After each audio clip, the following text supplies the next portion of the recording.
자, 1편은 보이시나요? 행복에 대한 토론입니다. 읽어볼게요.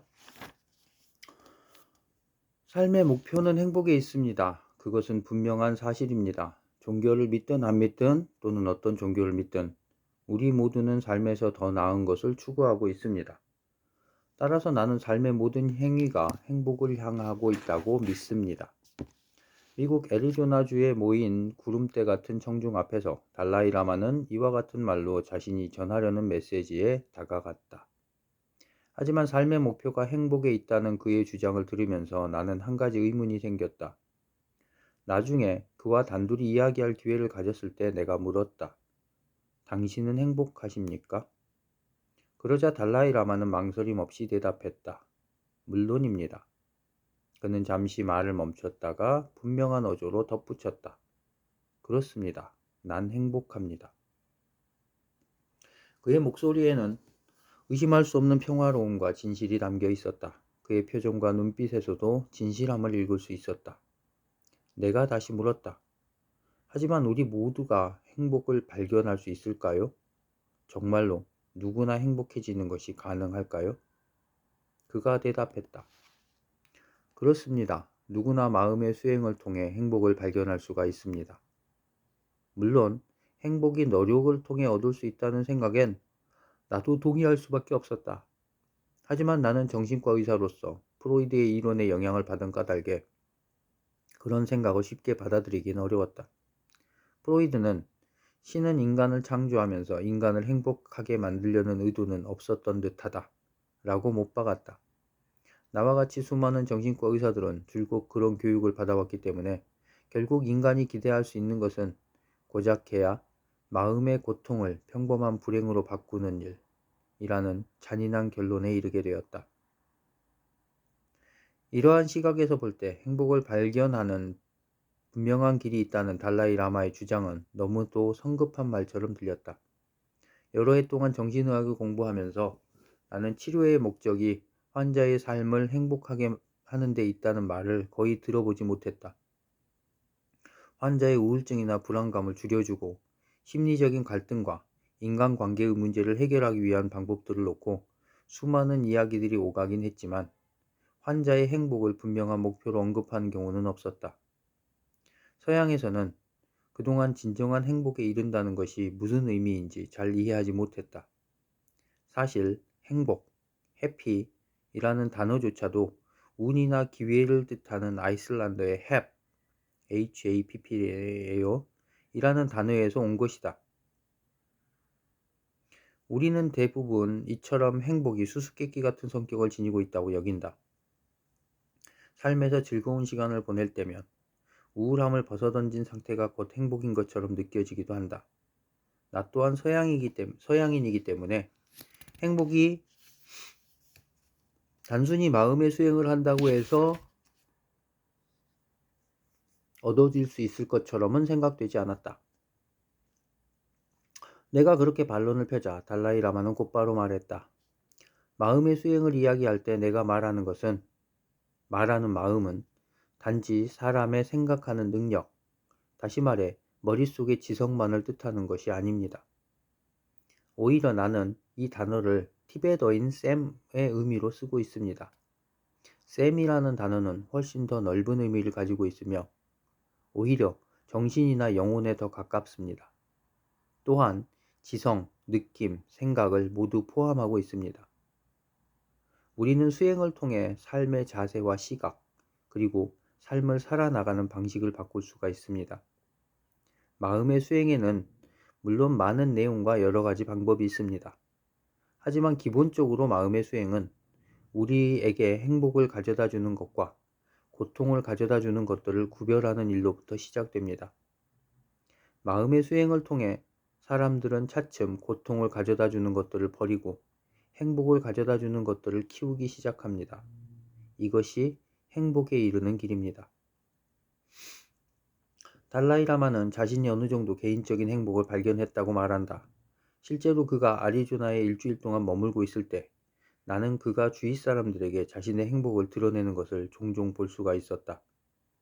그는 아주 짧은 순간 누군가와 마주칠 때도 단순히 가까이 다가가는 행동만으로도 상대방에게 친밀감과 호감을 불러일으켰다.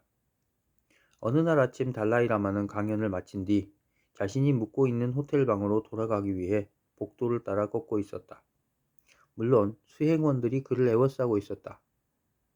엘리베이터에 도착한 그는 옆에 호텔 여직원이 서 있는 것을 보고 물었다.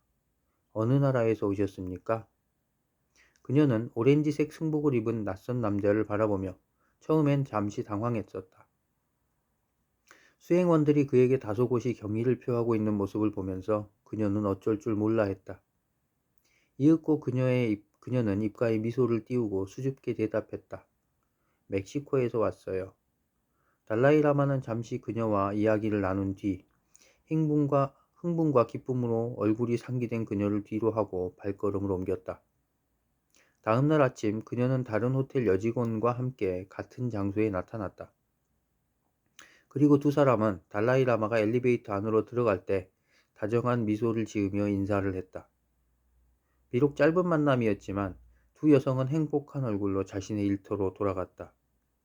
그 뒤로 날마다 그 장소와 그 시간에 더욱더 많은 호텔 직원들이 나와 있었고 마침내 한 주가 끝나는 날에는 회색과 흰색이 섞인 단정한 유니폼을 입은 20-30명의 호텔 여직원들이 달라이라마를 열렬히 환영하는 듯 엘리베이터로 가는 복도에 정렬해 있었다.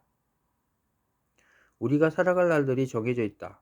지금 이 순간에도 수만 명의 아이들이 세상에 태어나지만 어떤 아이들은 며칠이나 몇 주밖에 살 수 없는 운명을 타고나 병이나 그 밖의 불행한 일들로 안타까운 죽음을 맞는다.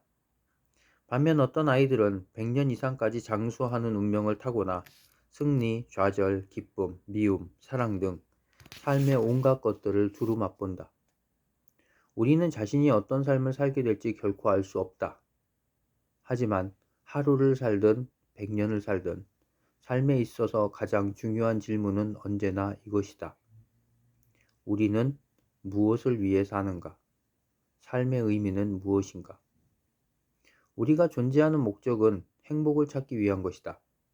이 말은 언뜻 상식처럼 들리며 아리스토텔레스에서 윌리엄 제임스에 이르는 서양의 사상가들도 그렇게 생각했다.